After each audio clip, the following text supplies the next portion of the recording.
నమస్తే అండి. ఇవాళ మనం వినపోయే కథ కర్తవ్యం. రచించిన వారు సుజనా నమని గారు. సాహితీకి పెళ్ళయి అప్పటికి వారం రోజులు.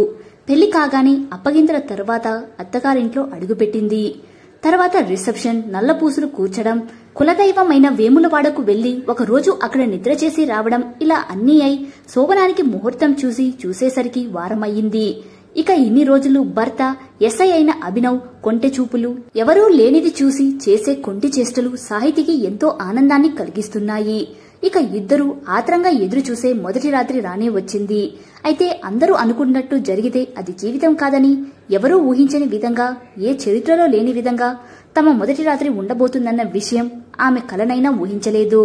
ఆ రోజు అమ్మలక్కలంతా చిన్నపిల్లలు రాకుండా తలుపులు బిగించి సాయంత్రం శోభనానికి ముందు ఆకులు ఒక్కలు అందించుకునే పేరుతో ఇద్దరినీ ఎదురెదురుగా కూర్చోబెట్టి పూబంతులాట ఆడిపించడం, ఆ తర్వాత తాంబూలం ఒకరి నోటిలో పెట్టి మరొకరిని చేతులు వెనక్కి పెట్టి నోటుతో అందుకోమనడం, కాజు మధ్యలో పెట్టి అందుకోమనడం లాంటి సరసమైన ఆటలు ఆడించి ఒడిలో పండ్లు నింపి కొత్త చీరతో పూలతో సింగారించారు.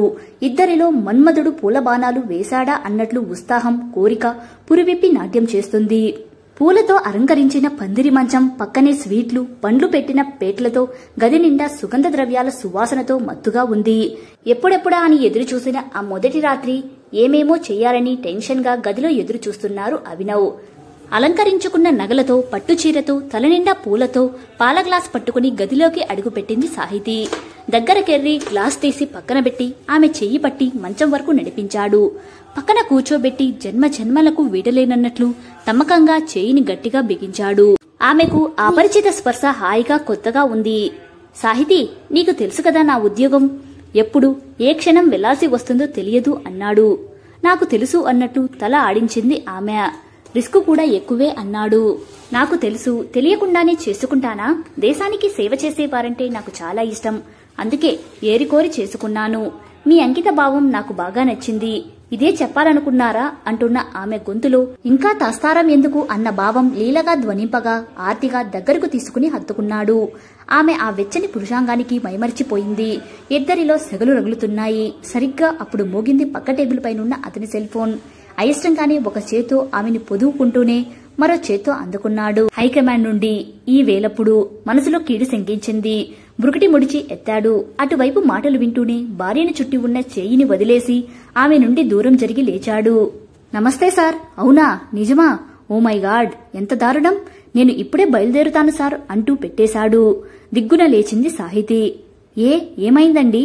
సారీ సాహితి, నన్ను క్షమించు. నా ఫ్రెండ్ మొన్న మన పెళ్లికి వచ్చి గ్రీటింగ్స్ చెప్పిన మనోహర్ మందు పాత్ర పేల్చిన సంఘటనలో ప్రాణాలు కోల్పోయారట.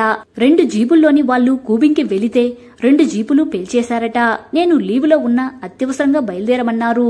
మరో గంటలో ట్రైన్ ఉంది. వాడు ఇంకా నా కళ్ల ముందు కదలాడుతున్నాడు. మొన్ననే పెళ్లైంది. వదినను తీసుకురా, నేను మావిడను తెస్తున్నా, 2 రోజుల ట్రిప్ వేద్దాం అన్నాడు.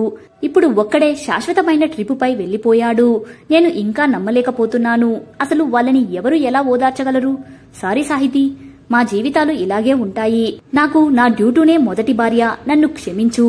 స్థానువులా నిలబడిపోయింది సాహితి. గుమ్మం వరకు వెళ్లిన అతను ఒక్క క్షణం ఆగాడు. ఇలా అంటున్నానని మరేం అనుకోకు సాహితి, మరోసారి నువ్వు ఆలోచించుకో. ఇంకా అనబోతున్న అతని దగ్గరకు వెళ్లి తన చేయి అతని నోటికి అడ్డం పెట్టింది. అతని హృదయానికి కరుచుకుపోయింది ఏడుస్తూ.